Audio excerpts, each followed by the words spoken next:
मैं मुकेश वर्णवाल एक बार फिर से अपने YouTube चैनल पर आप सबों का हार्दिक स्वागत और अभिनंदन करता हूं। आज के इस क्लास में भारत के संविधान की श्रृंखला के अंतर्गत लास्ट वीडियो में जो हमने नीति निर्देशक तत्व के बारे में, directive principles of state policies के बारे में जिक्र किया था, उसी बात को थोड़ा और आगे बढ़ाऊंगा। वो भाग प्रथम था, अब ये भाग 2 चल रहा है और इसके बाद एक और पार्ट जो है नीति निर्देशक तत्व के संबंध में बनना है, ठीक है। और इसका रीजन ये है कि क्योंकि आप देखोगे कि अगर आर्टिकल की बात करें तो आर्टिकल 36 से 51 के बीच जो भी प्रोविजंस है उन प्रोविजंस के बारे में डिस्कस करना, साथ में नीति निर्देशक तत्व की जो कह सकते हैं अवधारणा, उसका जो कॉन्सेप्ट है उस कॉन्सेप्ट के बारे में बात करना, साथ में फंडामेंटल राइट्स की तुलना में नीति निर्देशक तत्व किस मामले में जो है भिन्न है, ठीक है, ये समझना। तो ये निश्चित रूप से एक वीडियो में जो है वो संभव नहीं था और इसी वजह से हमने इसको 3 खंडों में प्रस्तुत करने की बात जो है वो सोची है। तो सबसे पहला जो खंड था, जो लास्ट वीडियो था, उस वीडियोस में हमने इस बात का जिक्र किया कि नीति के निर्देशक तत्व, जब राज्य की नीति के निर्देशक तत्व की बात की जाती है तो उसका तात्पर्य क्या होता है, कैसे वो फंडामेंटल राइट्स से भिन्न है, कैसे वो जुडिशियबल है फंडामेंटल राइट्स बट नीति निर्देशक तत्व जो है जुडिशियबल नहीं है, तो क्यों नहीं है इसके बारे में हमने जिक्र किया। हमने आपको बताया कि न्याय योग्य का मतलब क्या होता है, ठीक है। फिर हमने साथ में ये भी बताया था कि मौलिक अधिकार जहां पे नकारात्मक है राज्य के लिए, वहीं पे जो है वो नीति निर्देशक तत्व जो है सकारात्मक संकल्पना की बात करता है। तो वास्तव में ये सारी जो बातें थी ना, इसके बारे में हमने डिस्कस किया था, जिक्र किया था लास्ट के वीडियोस में, और उम्मीद करता हूं कि आपको वो बात बेहतर तरीके से समझ में आई होगी। आज के इस क्लास में हम लोग नीति निर्देशक है जो तत्व है उस तत्व से रिलेटेड जो कह सकते हैं भाग 4 में विभिन्न जो आर्टिकल्स हैं उस आर्टिकल्स के बारे में बात करेंगे और कोशिश करेंगे कि इसमें जो है आधे आर्टिकल्स जो है 36 से 51 के बीच में 44वां जो अनुच्छेद है वहां तक का हम जिक्र करेंगे, वहां तक का हम विश्लेषण करने की कोशिश करेंगे। और ये ध्यान रखिएगा कि नीति निर्देशक तत्व वगैरह या फंडामेंटल राइट्स है, ये सब इतना इंपॉर्टेंट है, इतना इंपॉर्टेंट है, इसका हर एक आर्टिकल्स आपको जो है वो याद होना चाहिए, ठीक है। हर एक आर्टिकल्स याद होना चाहिए। और एग्जामिनेशंस में क्या होता है कि एक तो कॉन्सेप्ट से रिलेटेड सवाल आते हैं और दूसरा होता है सीधा सीधा जो है वो कहे कि आर्टिकल्स उठा के देता है कि कॉमन सिविल कोड की बात कौन से आर्टिकल में की गई है, समान न्याय और विधिक निःशुल्क विधिक जो है ऐड की बात कहां पे की गई है, ठीक है। इसी प्रकार जो है वो क्या है कि कॉमन सिविल कोड, इसी प्रकार समान कार्य के लिए समान वेतन की बात कहां पे की गई है, वो कौन सा आर्टिकल है जिसमें सोशलिस्टिक पैटर्न ऑफ सोसाइटी या समाजवादी जो है व्यवस्था की जो बात है वो बात की गई, वो कौन सा ऐसा आर्टिकल है जिसमें राज्य की परिभाषा जो है वो दी गई है, या फिर वो कौन सा ऐसा आर्टिकल है जो सीधे तौर पे ये कहता है कि राज्य की नीति के निर्देशक तत्व के अंतर्गत जो वर्णित बातें हैं वो बातें न्याय योग्य नहीं है, ठीक है, वो न्याय योग्य नहीं है। वो कौन सा आर्टिकल है, वो कौन सा ऐसा आर्टिकल है जो लोक कल्याणकारी राज्य की बात करता है, वो कौन सा ऐसा आर्टिकल है जो ये कहता है काम निर्वाह शिक्षा और मजदूरी जो है वो हर एक व्यक्ति का जो है अधिकार है, बेकारी से दूर करने की कोशिश होनी चाहिए, एक मिनिमम जो है वेजेस मिलना चाहिए, ठीक है, प्रसूति जो सहायता उपलब्ध होनी चाहिए प्रसूतियों को, वो कौन से आर्टिकल है। ये तमाम तरह की जो बातें हैं उसमें हम लोग करेंगे। हम लोग साथ में इस बात को भी समझने की कोशिश करेंगे कि वो कौन सा ऐसा आर्टिकल है जिसमें पंचायती राज व्यवस्था की बात की गई और वो कौन सा ऐसा आर्टिकल है जिसके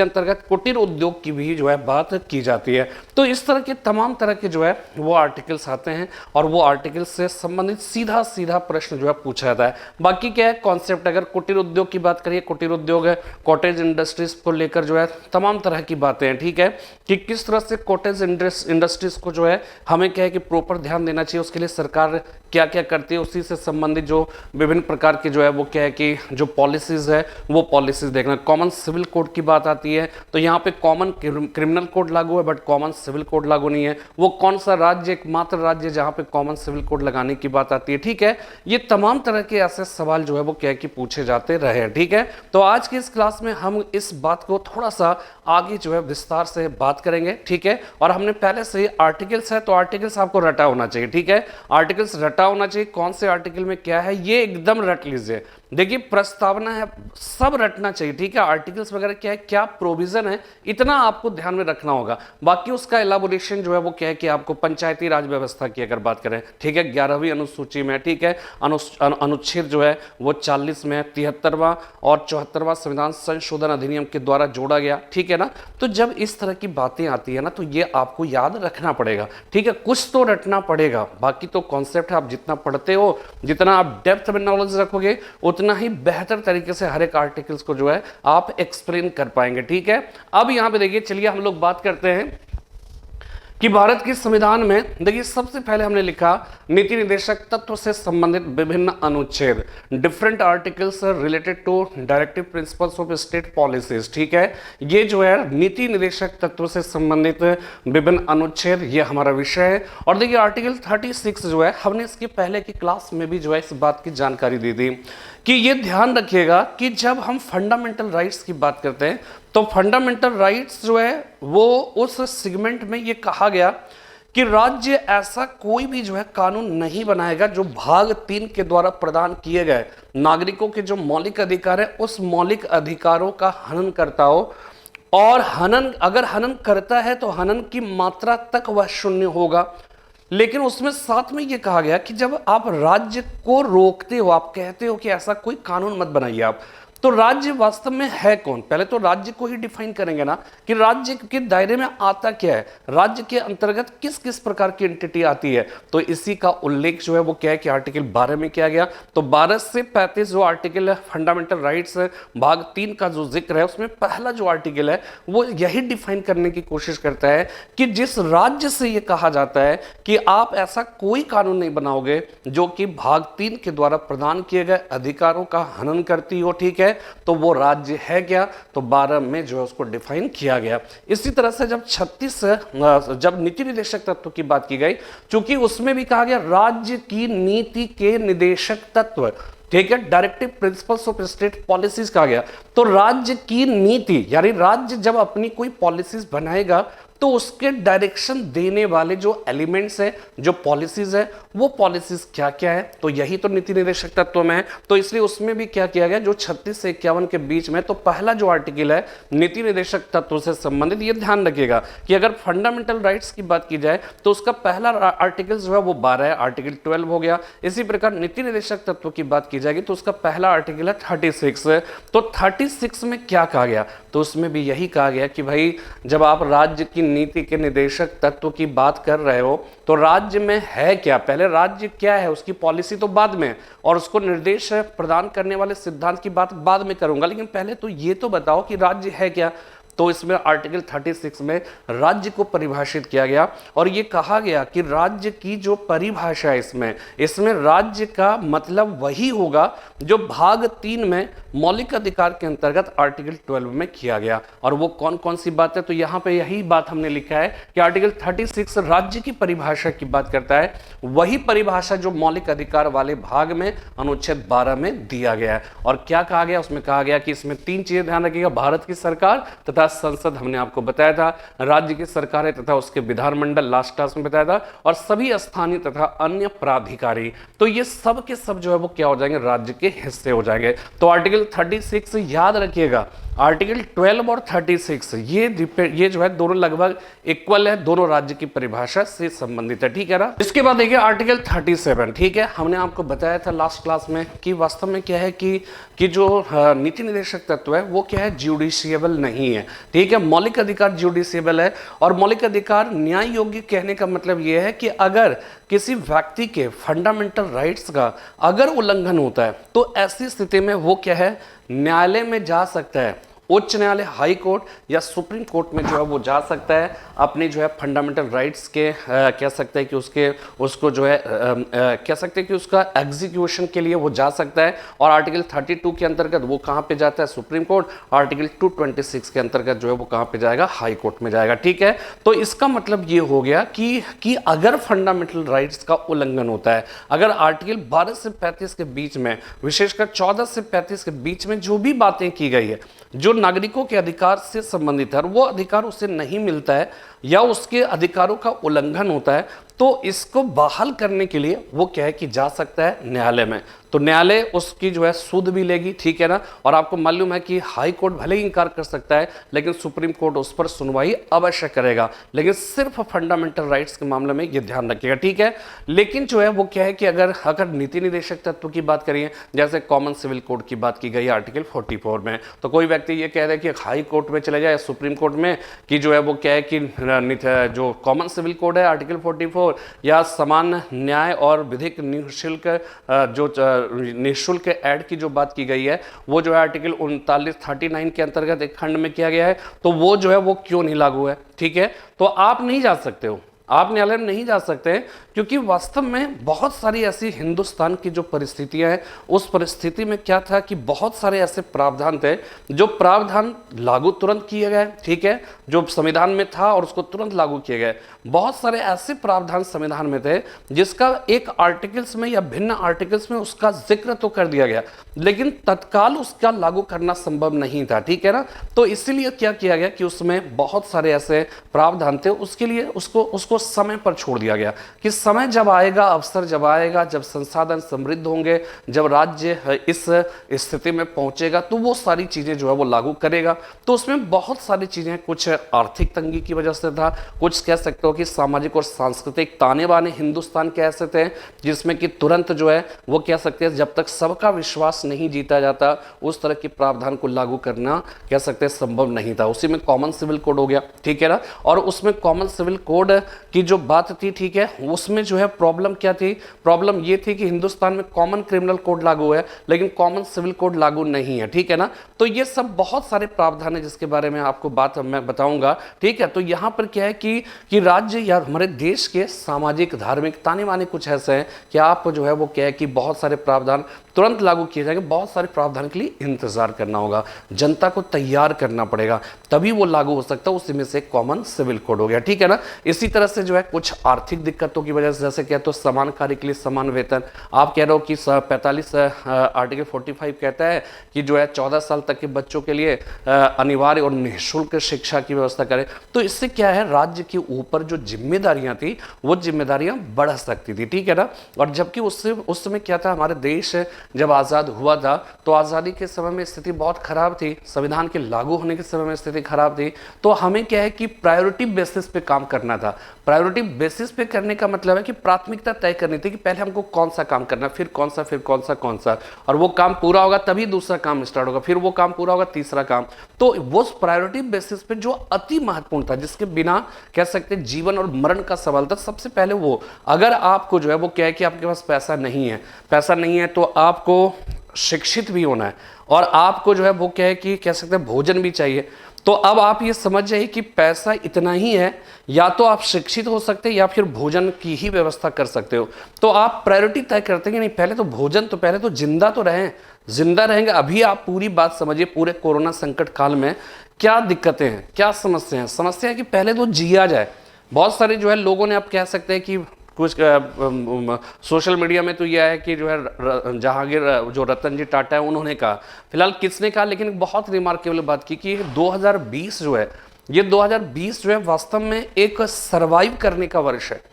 आप केवल जिंदा बचकर 2020 से 2021 तक निकल जाइए, यही सबसे बड़ी उपलब्धि होगी। लाभ कमाने की तो बात ही छोड़ दीजिए, ठीक है। तो कहने का मतलब है कि वास्तव में तो हमारा क्या है कि हम जो प्रायोरिटी है, प्रायोरिटी यही है कि पहले क्या करें कि अपने आप को धीरे धीरे समायोजित करें परिस्थितियों के हिसाब से। हम अपना देखें डे टू डे लाइफ में हम कितने तरह की जो है वो क्या है कि दिक्कतें हो सकती है, उसका निदान हमारे पास क्या है, ठीक है ना। फिर IAS PCS देखा जाएगा, बना जाएगा बाद में, पहले जिंदगी तो बचा लें, ठीक है ना। तो इसलिए इसी को कहते हैं प्रायोरिटी बेसिस पे काम करना। तो जब नीति निदेशक तत्व की बात की जाती है तो उसमें भी जो है यही सोचा गया संविधान निर्माताओं के द्वारा कि हम लोग प्रायोरिटी बेसिस पर, और ये राज्य पे छोड़ दिया जाए कि राज्य की प्रायोरिटी क्या है, और प्रायोरिटी बेसिस पे काम किया जाए और वो पॉलिसी अपनाया जाए। जो नीति निदेशक तत्व के अंतर्गत जो चीजें हैं जिसको पहले लागू किया जा सकता है उसको लागू किया जाए, और फिर बाद में धीरे धीरे जो है वो आता रहे। तो इसी वजह से क्या है, तो बहुत सारे नीति निदेशक तत्व की जो सिद्धांत है, जो विवेचना थी,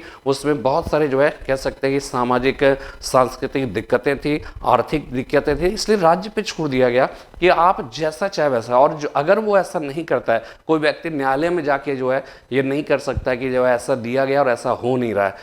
है, तो आप उस पर न्यायालय कोई भी सुनवाई कह सकते हैं कि इस तरह का कोई राज्य को निर्देश नहीं दे सकती, ठीक है ना। राज्य से अपील कर सकती है कि इस पर आपने क्या किया, क्या करना चाहिए या इस तरह की चीजें हैं, लेकिन उस पर कोई बाध्यकारी, कोई कह सकते हैं कि एक प्रकार से निर्णय जो है वो नहीं दे सकती है, अनुदेश नहीं दे सकती है। तो यही है नीति निर्देशक तत्व जो है वो चीज। तो आर्टिकल 37 जो है ना, आर्टिकल 37 यही कहा जाता है कि राज्य की नीति के निर्देशक तत्वों के लागू किए जाने के संबंध में उपबंध है। इसमें दो बातें हैं, विधि बनाने में इन सिद्धांतों को लागू करना राज्य का कर्तव्य है। यानी ये कहता है आर्टिकल 37 ये कहता है कि राज्य जब भी कोई कानून बनाएगा, ठीक है, तो उसमें क्या है, कोशिश करेगा कि नीति निर्देशक तत्व के अंतर्गत जो बातें, जो भावनाएं या जो राज्य से एक एक्सपेक्टेशन हमारा संविधान करता है, दिखाता है, उसको वो लागू करने की कोशिश करेगा। तो इसलिए पहला जो है वो क्या है कि विधि बनाने में इन सिद्धांतों का, यानी नीति निर्देशक जो तत्व है, डीपीएसपी है,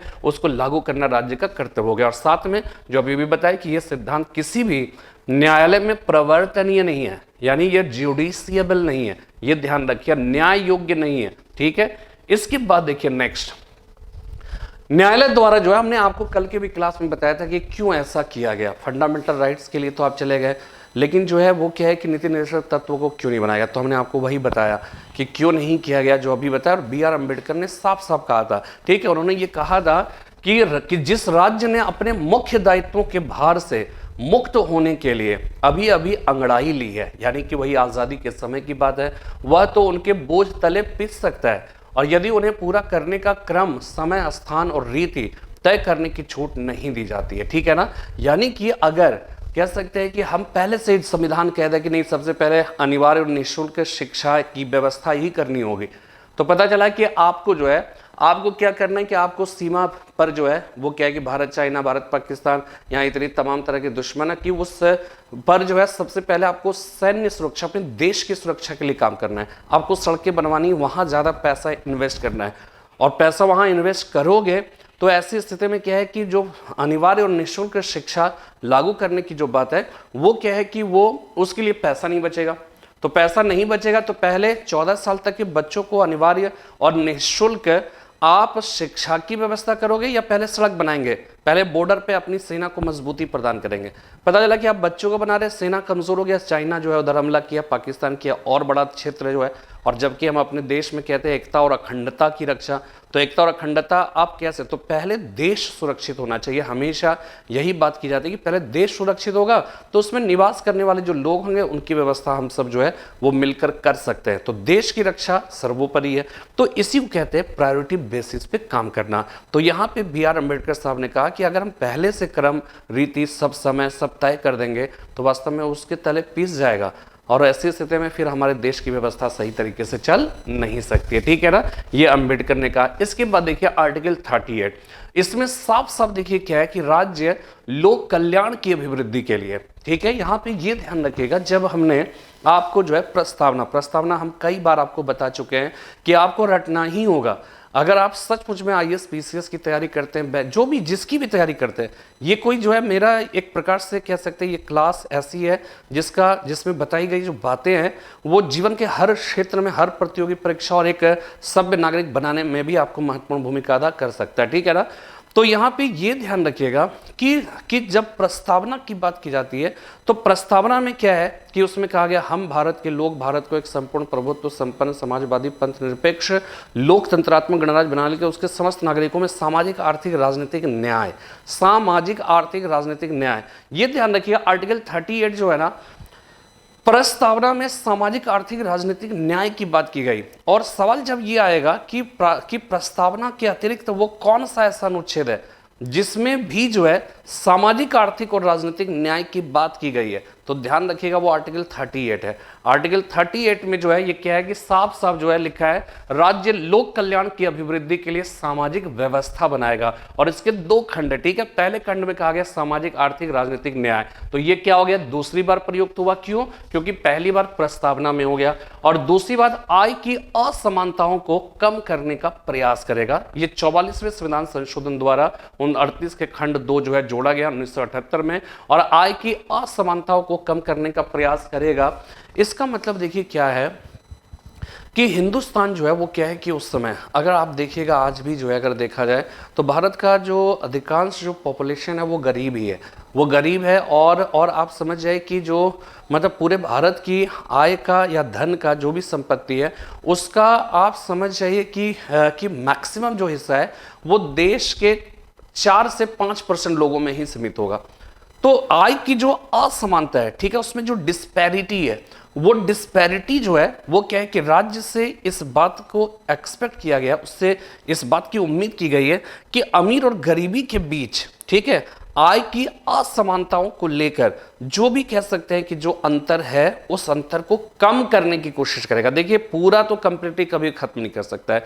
इसलिए आप देखिएगा जब भी गरीबी हटाओ का की बात की जाती है तो आप समझ जाइए कि ये जो आर्टिकल 38 है में जो है वो क्या है कि बात की गई है, ठीक है ना, उसमें जो है वो क्या है कि सामाजिक आर्थिक राजनीतिक न्याय की आय की असमानताओं को दूर करने की जो बातें की गई है। तो सरकारें ने कोशिश भी की है समय समय पर जो है, फिर इंदिरा गांधी की सरकार के समय में वहां पर जो है वो क्या है कि गरीबी हटाओ का नारा दिया गया, ठीक है ना। देखिए दूसरी बात है कि 1969 में बैंकों का राष्ट्रीयकरण किया गया, तो उसके जो है मकसद जो है वो क्या रहता है, मकसद ये रहता है कि हम सार्वजनिक जो धन है उस धन का हम सही तरीके से इस्तेमाल करें, और दूसरी बात कि जो लोगों के बीच में कह सकते हैं कि अर्थ संबंधी जो अंतर है जो मौजूद है उसको हम कैसे कम से कम कर सके, ठीक है ना, कम से कम कर सके। कोई बहुत ज़्यादा कमाता है, ठीक है, कम मेहनत करके, कोई जो है दिन रात मेहनत करता है लेकिन वो ज़्यादा कमा नहीं पाता है, ठीक है ना, तो ठीक है उसमें आप कह सकते हैं कि उसमें बहुत सारी चीज़ें हैं कि बौद्धिक रूप से अगर देखा जाए हिंदुस्तान की कुछ जो है कह सकते हैं, दुनिया में ऐसा है कि दुनिया में सब कह सकते हैं बौद्धिक रूप से जो आप प्रतिभाशाली है तो उसकी जो मूल्य है वो मूल्य जो है आपके शारीरिक श्रम के मूल्य की तुलना में ज़्यादा होती है, ठीक है ना। एक मजदूर है जो बेचारा दिन रात मेहनत करता है, ठीक है, और उसके लिए जो है उसको 8 घंटे का अगर 250-300 रुपये मिलता है, ठीक है ना, लेकिन एक जो है बौद्धिक व्यक्ति जो होता है वो 4 घंटा मेहनत करता है और लाखों रुपये कमाता है। तो आप इस डिस्पैरिटी को आप कम नहीं कर सकते हो, ठीक है। लेकिन क्या होता है कि आपको फिर भी जो है ये देखना पड़ेगा कि कहीं ऊंच नीच और रीजन से वजह से तो नहीं हो रहा है, और रीज़न ये हो गया कि बहुत तमाम तरह की जो है कह सकते हैं कि अव्यवस्था होती है, तमाम तरह के शोषण होते हैं, एक्सप्लॉयटेशन होते हैं, जिसकी वजह से जो है वो क्या है कि कह सकते हैं डिस्पैरिटी बहुत ज़्यादा हो जाती है। तो कुल मिलाकर आर्टिकल 38 जो है लोक कल्याण की अभिवृद्धि के लिए राज्य जो है वो कोशिश करेगा, सामाजिक आर्थिक राजनीतिक न्याय की संकल्पना की बात करेगा, ठीक है, आय की असमानताओं को दूर करने की जो है वो कोशिश राज्य करेगा। और ये सब जो भी बातें ध्यान रखिएगा कि ये राज्य से कहा गया, राज्य करेगा, ये कोई जनता आम जनता नहीं करेगा, ठीक है ना। आर्टिकल 39 क्या है, राज्य द्वारा अनुसरणीय कुछ नीति, ये खंड बहुत ही महत्वपूर्ण है, ठीक है ना। इसी आर्टिकल 39 का सबसे ज्यादा इंपॉर्टेंट जो है वो क्या है कि आप देखिएगा 39 घ जो है ना, 39 घ में पुरुष और स्त्री दोनों का समान कार्य के लिए समान वेतन, ये समझ जाइए बहुत ही इंपॉर्टेंट जो है वो क्या है कि बात मैं आपको बता रहा हूं जो बहुत ही इंपॉर्टेंट, जो कई बार ये सवाल जो है वो क्या है कि आ चुका है, ठीक है ना, कि समान कार्य के लिए समान वेतन, समान कार्य के लिए समान वेतन, ये बहुत ही महत्वपूर्ण है। ये कई बार जो है वो क्या है कि equal pay for work, equal work, ठीक है ना। तो ये जो है वो कई बार सवाल आ चुका है, ठीक है। अच्छा एक चीज और देखिएगा कि जैसे हमारे देश में जब हम कहते हैं कि मूल संविधान में कह सकते हैं कि समाजवाद जैसा कॉन्सेप्ट नहीं था, फिर 42वां संविधान संशोधन द्वारा जोड़ा गया कि हम भारत के लोग भारत को एक संपूर्ण प्रभुत्व संपन्न समाजवादी पंथ निरपेक्ष, ठीक है, बाद में लोकतंत्रात्मक एकता और अखंडता वाली बात जो अखंडता को जोड़ा गया। तो देखिए समाजवाद का जो कॉन्सेप्ट है ना, उस समाजवाद में क्या होता है कि ये कहा गया कि जो सार्वजनिक धन है, ठीक है ना, या जो है उत्पादन के जो साधन है उस साधन का इस तरह से नियमन किया जाए, ठीक है, कि सार्वजनिक जो नियंत्रण है उसका ज्यादा उस पर जो है प्रभाव रहे। तो समाजवादी व्यवस्था का हो गया कि जो उत्पादन के समस्त साधनों पर सार्वजनिक क्षेत्र का नियंत्रण, वो जो है समाजवादी व्यवस्था है। और इसका अगर देखिएगा सोशलिस्टिक पैटर्न ऑफ सोसाइटी जो है उसकी स्थापना से संबंधित अगर बात की जाए तो आप आर्टिकल 39 में जो है वो देखोगे, और वो कैसे देखेंगे, अनुच्छेद 39 है, राज्य द्वारा अनुसरणीय कुछ नीति है, इसमें ए मतलब हो गया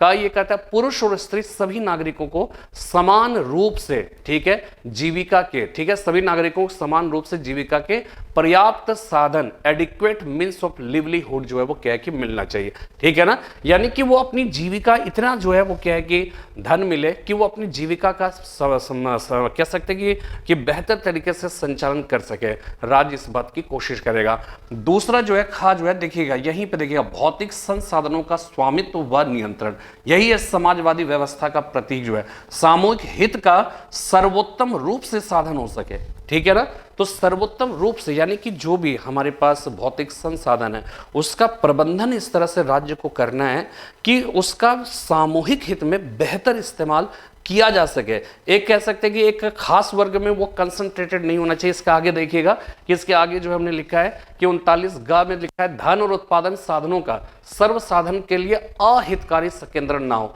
तो ये समाजवादी व्यवस्था का सीधे तौर पे जो है कह सकते हैं कि ये कॉन्सेप्ट जो है, यानी कि इससे ये एक बात समझ में आती है और ध्यान रखिएगा कि जब 42वां संविधान संशोधन के द्वारा 1976 में जब तक समाजवादी शब्द नहीं जोड़ा गया तो क्या भारत हिंदुस्तान में क्या समाजवादी व्यवस्था लागू नहीं थी? क्या सोशलिस्टिक पैटर्न ऑफ सोसाइटी का कॉन्सेप्ट या उस अवधारणा को परिलक्षित उसको ध्यान में रखकर कार्य नहीं किया जाता था?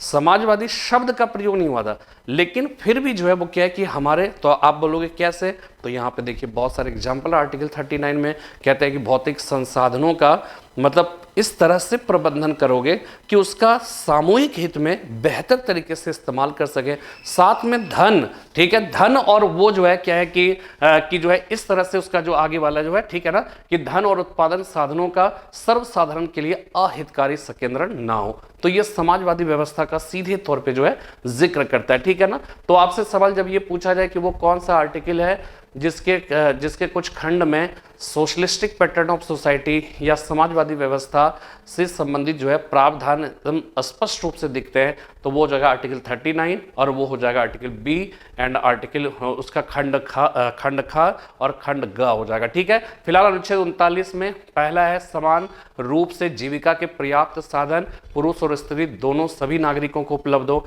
दूसरी बात, सामूहिक हित का सर्वोत्तम रूप से साधन हो सके। किस तरह से भौतिक संसाधनों का स्वामित्व व नियंत्रण इस प्रकार किया जाए। तीसरा हो जाएगा धन और उत्पादन साधनों का सर्वसाधारण के लिए अहितकारी संकेंद्रण ना हो। यह सी में, और डी में आपको पता है समान कार्य के लिए समान वेतन, equal pay for equal work जो है ये पुरुष और स्त्री दोनों के लिए बात की गई, ठीक है। तो ये एक इंपॉर्टेंट है, इसको भी ध्यान रखिएगा, ये तो बहुत ही इंपॉर्टेंट है, कई बार आ चुका है, ठीक है ना। इसके बाद देखिएगा पांचवा इसमें कहा गया पुरुष और स्त्री, मतलब देखिए इसमें हमारे देश के जो संविधान निर्माता थे वो इस बात को बहुत बेहतर तरीके से जानते थे कि वास्तव में क्या होता है कि मनुष्य की एक नैसर्गिक प्रवृत्ति होती है कि जो है वो क्या है कि वो अपना हित पहले, है ना। राजू श्रीवास्तव का नाम सुना है ना आप लोगों ने? राजू श्रीवास्तव कहते हैं कि भगवान सबका भला करे परंतु शुरुआत हमसे करे, ठीक है ना। तो यहाँ पे क्या है कि भगवान सबका भला करे, आप दिखा तो रहे हो, लेकिन आप क्या कर रहे हो कि आप सबसे पहले चाहते हो कि मेरे को जो है, मतलब एक भले ही वो जो है व्यंग के तौर पे कहा, लेकिन क्या हर आदमी की फितरत में ये एक कह सकते हैं सोच रहती है कि भगवान सबका भला करे लेकिन पहले शुरुआत हमसे करे, पहले हम जो है क्या है कि सही तरीके से इस्टेब्लिश कर जाए, फिर जिसको करना है करता रहे, ठीक है ना। तो ये स्वाभाविक एक प्रवृत्ति है इस तरह से, ठीक है। तो यहाँ पे देखिए क्या है कि इसमें 2-3 बातें जो इंपॉर्टेंट है उसमें यहाँ पे देखिएगा पुरुष और स्त्री कर्मकारों के स्वास्थ्य और शक्ति का तथा बालकों की सुकुमार अवस्था का दुरुपयोग ना हो, चाइल्ड लेबर, ठीक है ना। चाइल्ड लेबर वगैरह का जो है महिलाओं का जो है महिलाओं के ऊपर जुल्म, या फिर देखिएगा काम जो है वो क्या है कि पता चला 8 घंटे के लिए नियुक्त किया गया है। आप देखिएगा बाल श्रमिकों के साथ आप इसको ऐसे समझिए कि हिंदुस्तान में आपको एक बात शायद पता होगा, एक टर्मिनोलॉजी है ड्रग मार्क, RUG, ठीक है, रग मार्क, RUG मार्क, जानिएगा, ठीक है। ये रग मार्क जो है वो किसको दी जाती है? कालीनों को दी जाती है, ठीक है, कालीनों को दी जाती है। और रग मार्क जब किसी कालीन को मिल जाता है तो इसका मतलब ये होता है कि इस कालीन के निर्माण में चाइल्ड लेबर का प्रयोग नहीं हुआ, ठीक है ना, बाल श्रम का प्रयोग करके उस कालीन का निर्माण नहीं किया गया। और इसके लिए कौन सा मार्क लगाया जाता है, रग मार्क, ठीक है ना। और इसके पीछे भी बहुत बड़ी कहानी है कि वास्तव में क्या होता था, हिंदुस्तान में बाल श्रमिक होते थे, ठीक है, मजदूरी कम होती थी, बार्गेनिंग पावर उनकी कम होती थी। फिर 8 घंटे की ड्यूटी है, 12 घंटे का काम ले लिया, 4 घंटा मुफ्त में काम करा लिया, कोई बोलने वाला नहीं, बोलने की क्षमता ही नहीं है बेचारे में, ठीक है। तो होता क्या था कि हिंदुस्तान का जो कालीन है, उस कालीन का प्रोडक्शन रेट जो है, प्रोडक्शन जो कॉस्ट है, वो कॉस्ट काफी कम हो जाता था। और इसी कम कॉस्ट में जो है, जो बनकर तैयार होता था, उसमें कुछ प्राइस लाभ ऐड करके उसको जब विदेशों में ले जाया जाता था, तो अमेरिका वगैरह के जो कालीन होते थे, चूंकि वहां पे लेबर कॉस्ट जो है वो ज्यादा है, वहां के लोगों का, मजदूरों का बार्गेनिंग पावर भी ज्यादा, चाइल्ड लेबर जैसी कोई कॉन्सेप्ट नहीं है, तो वहां पे क्या होता था कि वहां का जो कालीन बनता था वो काफी महंगा होता था। हिंदुस्तान का कालीन क्वालिटेटिव भी दृष्टिकोण से अच्छा होता था, और प्लस जो है वो क्या है कि बाल श्रम का प्रयोग करने की वजह से या श्रमिकों की स्थिति खराब होने की वजह से, श्रम मूल्य कम होने की वजह से उसका जो है वो क्या है कि लागत कम हो जाती थी। इसलिए अमेरिकी कालीनों की तुलना में या वेस्टर्न कंट्रीज के कालीनों की तुलना में हमारे देश के कालीन जो है वो कहीं ज्यादा अच्छे और सस्ते होते थे, ठीक है। इसलिए हमारे देश के कालीनों की मांगे बहुत ज्यादा रहती थी। तो क्या हुआ, अमेरिका ने फिर क्या किया, अमेरिका ने, ध्यान रखिएगा, मानवीय आधार पे नहीं, उसने जो कि भारत में चाइल्ड लेबर का प्रयोग होता है, चाइल्ड लेबर का ये गलत है, ठीक है, या अमानवीय है, मानवाधिकार का हनन है, इस तरह से आरोप लगाए। तो हिंदुस्तान में क्या हुआ कि चाइल्ड लेबर की जो है वो क्या है कि ये बात समझ होता था, चाइल्ड लेबर का प्रयोग होता था, इसमें कोई दो राय नहीं है।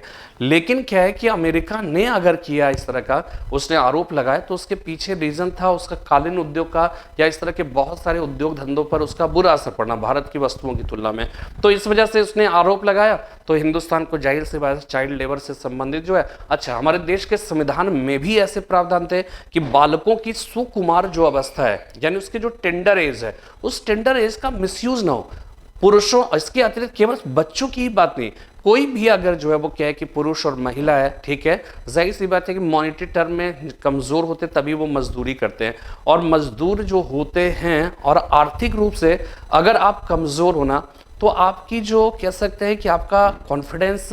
आपकी जो कह सकते हैं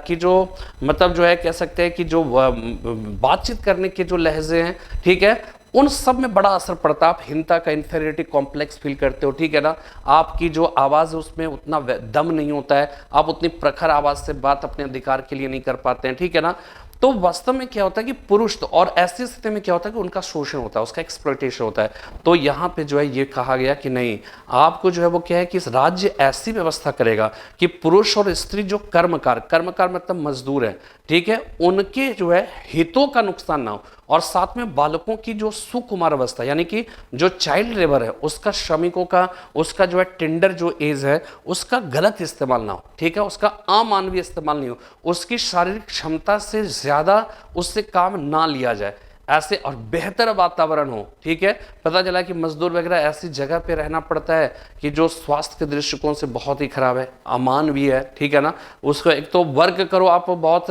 मतलब गलत, मतलब कह सकते हैं कि अमानवीय परिस्थितियों में, उसके बाद रहना भी पड़े सुकून से, वहां भी सोना बैठने में भी दिक्कतें हो, तो ये सारी चीजें जो है, इसलिए इसमें लिखा है पुरुष और स्त्री कर्मकारों के स्वास्थ्य और शक्ति का तथा बालकों की सुकुमार अवस्था का दुरुपयोग ना हो, ठीक है। और इसके बाद आर्टिकल 39 के च में, एफ में कहा गया, बालकों को स्वतंत्र और गरिमामय वातावरण में स्वस्थ विकास के अवसर एवं सुविधाएं दी जाए, ठीक है ना। तो ये चीज ध्यान रखिएगा कि ये अपने आप में इंपॉर्टेंट है, इसको थोड़ा सा याद रखिएगा, ठीक है। इसके बाद देखिएगा अनुच्छेद 39 का, ध्यान रखिएगा, आर्टिकल 39 का में जो है यहां पे ये था 39 का, ठीक है ना। तो ये का जब इस तरह से घिरा होगा ब्रैकेट में, ठीक है, ये 39 का हो जाएगा, लेकिन 39 का बिना ब्रैकेट वाला जो होगा वो थोड़ा ज्यादा होगा, ये मतलब डिफरेंट होगा। और ये जोड़ा गया था 42वां संविधान संशोधन द्वारा, जिसमें समान न्याय एवं निःशुल्क विधिक सहायता की बात की गई,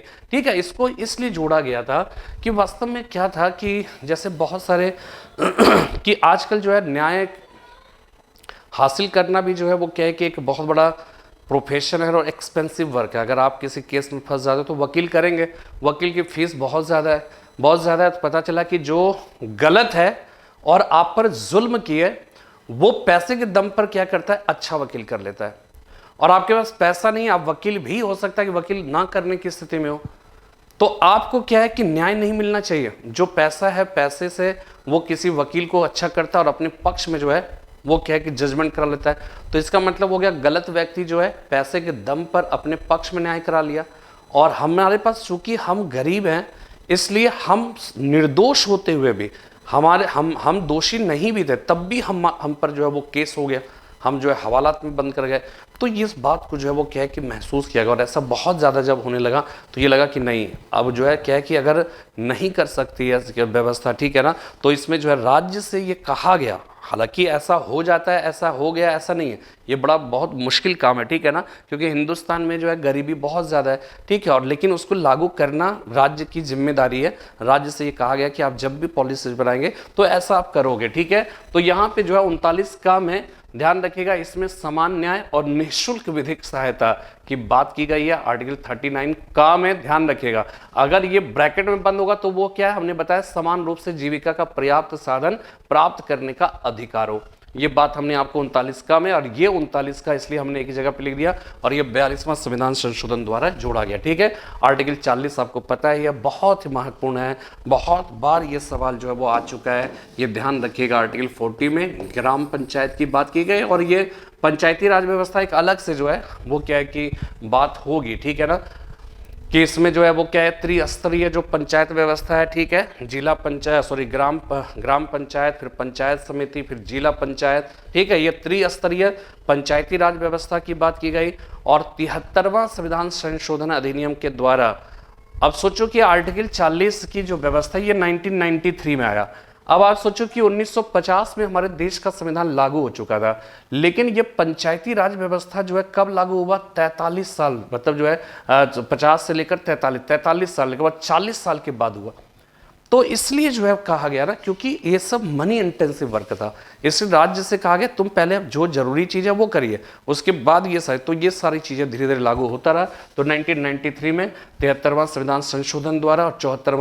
73वां में ध्यान रखिएगा कि इसके अंतर्गत जो है पंचायती राज व्यवस्था की बात की गई, 11वीं अनुसूची में जोड़ा गया। और 74वां संविधान संशोधन में वो नगर पालिका, नगर निगम वगैरह सब है ना, उसके बारे में बात की गई, और उसके लिए 12वीं अनुसूची की बात की गई, ठीक है ना। ये ध्यान ये रखना है कि ये जो है 73वां संविधान संशोधन से पंचायती राज व्यवस्था, और इसमें जो है 12वीं अनुसूची जोड़ा गया, ठीक है, और ये जो है नगर पालिका, ठीक है,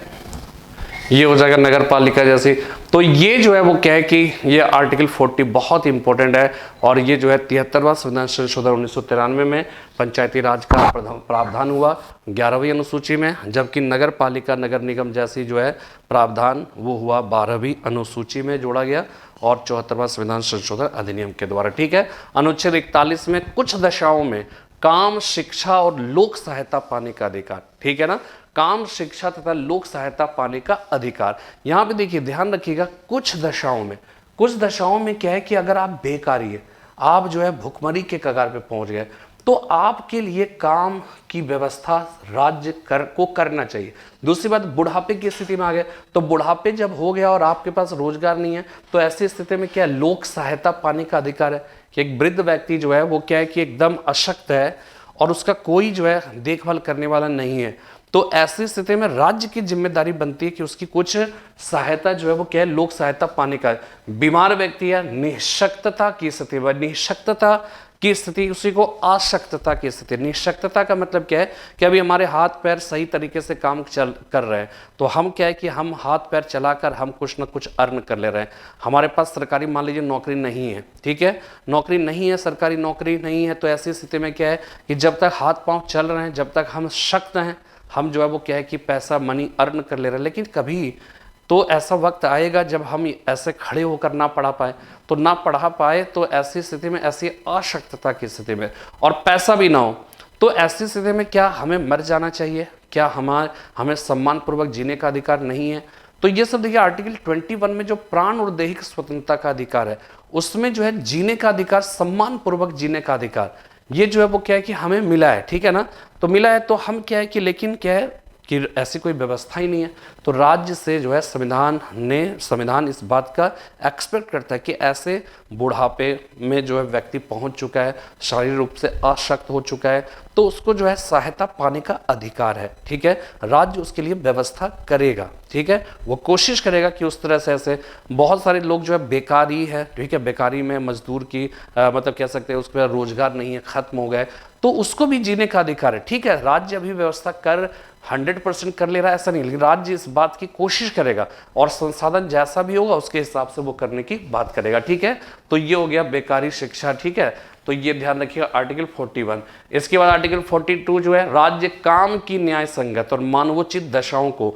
सुनिश्चित करने के लिए प्रसूति सहायता के लिए उपबद्ध करेगा। यानी कि देखिए उस जगह पे हमने बताया कि निर्वाह मजदूरी वगैरह सब आर्टिकल 41 में कहता है, काम, निःशुल्क शिक्षा, और कह सकते हैं कि वो काम हो गया, उसके बाद उसको जो है कह सकते हैं कि अपने जिंदगी जीविका के साधन उपलब्ध हो। लेकिन यहाँ पे आर्टिकल 42 और उसमें 41 में अंतर ये ध्यान रखिएगा, अंतर ये है कि इसमें ये कहता है कि काम भी जो देंगे ना आप, वो एकदम जस्ट होना चाहिए। जस्ट मतलब क्या, न्याय संगत होना चाहिए। और दूसरी बात, प्रसूति जो सहायता है, ठीक है, मैटरनिटी रिलीफ जिसको कहते हैं, कि काम की न्याय संगतता और मानवोचित दशाओं को सुनिश्चित करने के लिए और प्रसूति सहायता के लिए उपबंध करेगा। ठीक है ना, यानी कि यहाँ पर जो है वो क्या है, मैटरनिटी रिलीफ की भी बात करेगा। और आप अक्सर सुनते रहते होंगे कि मैटरनिटी रिलीफ जो है वो क्या है, 5 से 6 महीने के लिए मिल जाता है, पेमेंट भी मिलता है और उनको जो है वो क्या है कि उनको छुट्टी भी मिलती है। ठीक है ना, तो ऐसी स्थिति में ये सब व्यवस्था अब हाल में होने लगी है। ठीक है ना, पहले इस तरह की व्यवस्था नहीं थी और होने इसलिए लगी क्योंकि संविधान राज्य से इस बात की अपेक्षा करता है। इसलिए हमने एक शब्द का प्रयोग किया कि नीति निदेशक तत्व न्याय योग्य नहीं है, लेकिन ये एक संवैधानिक अपेक्षा है राज्य से कि जब भी वो नीति बनाएगा तो वो इस व्यवस्था को लागू करने की कोशिश करेगा। एक संवैधानिक अपेक्षा है। ठीक है ना, ये हो गया। इसके बाद आर्टिकल 43 आपको पता है कर्मकारों के लिए निर्वाह मजदूरी हो गई। ठीक है ना, लिविंग वेजेस फॉर वर्कर्स हो गया, तथा शिष्ट जीवन स्तर। ठीक है, देखिए एक दो बात समझिएगा, तथा शिष्ट जीवन स्तर और अवकाश देने का प्रयास। ठीक है ना, अवकाश देने का प्रयास है। और इसी में सबसे इंपॉर्टेंट जो बात है जिससे सवाल आता है वो है कुटीर उद्योग, वो है कॉटेज इंडस्ट्रीज की जो बात इसमें की गई है। तो कई बार ये सवाल पूछा गया कि वो कौन सा ऐसा आर्टिकल है जिसमें जो है वो क्या है, कुटीर उद्योगों की बात की गई है। ठीक है ना, और आर्टिकल 43 का में जो जोड़ा गया वो ये है, राज्य उद्योगों के प्रबंधन में कर्मकारों के भाग लेने को सुनिश्चित करने के लिए उपयुक्त कदम उठाएगा। ठीक है ना, ये जो है वो क्या है कि ठीक है, आर्टिकल 43, ये आर्टिकल 43 का हो गया। आर्टिकल 43 खा में, ठीक है ना, वहां पे सहकारी समिति की अभिवृद्धि की बात की गई। सब उतना इंपॉर्टेंट, देखिए इंपॉर्टेंट तो हर चीज है जब व्यवस्था है, लेकिन एग्जामिनेशन के पॉइंट ऑफ व्यू से जो बारंबार आता है वो कुटीर उद्योग की बात हो गई। इसलिए क्या है कि पहले जो इंपॉर्टेंट चीजें हैं वो रट लीजिएगा, फिर ये सब चीजें जो है वो क्या है कि आप देखिएगा। ठीक है ना, इसके बाद एक आर्टिकल 44 है, लेकिन वो जो है कॉमन सिविल कोड पे है, उसके बारे में मैं आपको नेक्स्ट वीडियो में बात करूंगा। ठीक है ना, यहाँ पे जो है ये एक इंपॉर्टेंट है इसके बारे में, ये तो ऐसा आर्टिकल है कि जिस पर जो है एक अलग से वीडियो बन सकता है। ठीक है ना, तो मैं उसके बारे में बाद में बात करूंगा। फिलहाल आज के इस क्लास में इतनी सी ही बात जो है देखनी है आपको। ठीक है ना, तो इतना जो ध्यान रखिएगा कि नीति निर्देशक तत्वों का जो पहला वीडियो था उसमें पूरा कॉन्सेप्ट हमने आपको बता दिया, जिससे सवाल आते हैं मेंस के पॉइंट ऑफ व्यू से भी और प्रीलिम्स में। दूसरी बात की आपको नीति निर्देशक तत्व में जो आर्टिकल्स है उस आर्टिकल्स में जो बातें हैं वो आपको ध्यान में रखना है। आर्टिकल 39 घ जो है समान कार्य के लिए समान वेतन की बात करता है। इसके बाद आर्टिकल 40 जो है वो किसकी बात करता है, ग्राम पंचायतों की बात करता है। ठीक है, इसके बाद आर्टिकल 43